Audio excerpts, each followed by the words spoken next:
पुरुषार्थ द्वारा भगवान के श्रीमत पर चलते हुए आत्मिक परिवर्तन द्वारा विश्व परिवर्तन ही हमारा मूल उद्देश्य है।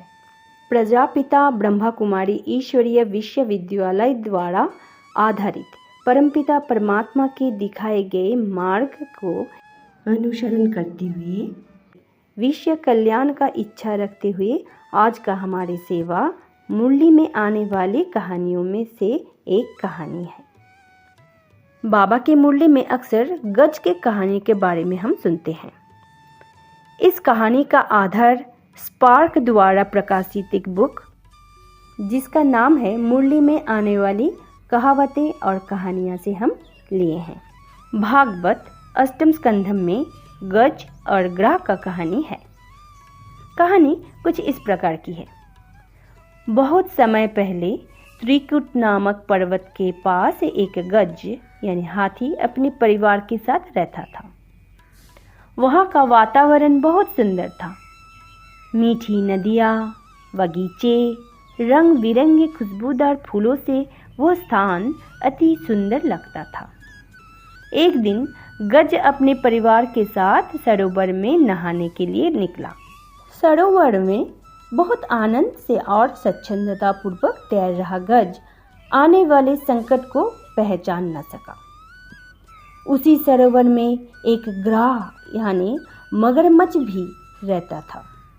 ग्राह ने गज के पैर को पकड़कर अंदर खींचना शुरू किया और दोनों ने अपनी अपनी शारीरिक शक्ति को आजमाना शुरू किया।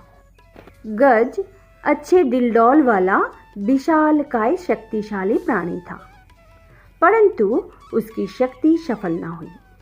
ग्राह खींचता ही गया। गज जल में धंसता चला गया। गज के प्राण संकट में पड़ गए। किनारे पर खड़े गज के साथी सदस्य देखते ही रह गए, पर गज की मदद नहीं कर पाए। आखिर गज ने सोचा कि इस संकट से बचाने वाला एक ही परमात्मा है। ऐसा निश्चय करके सभी को भूलकर एक ही श्रीहरि को अपनी रक्षा के लिए उसने पुकारा। दयालु श्रीहरि ने तुरंत प्रत्यक्ष होकर स्वदर्शन चक्र से ग्राह का संहार कर दिया। आध्यात्मिक भाव से अगर देखा जाए तो गज ग्राह युद्ध की कथा मन मनाभव की मंत्र द्वारा सफलता मिलने की बात को ही रूपक द्वारा स्पष्ट करती है।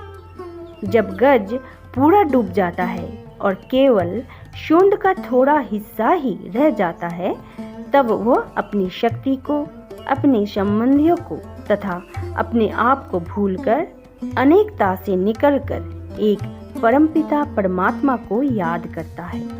उस अंतिम समय में याद करते ही उसे तुरंत ईश्वरीय सहायता मिलती है। यही स्थिति मनमनाभव की स्थिति है।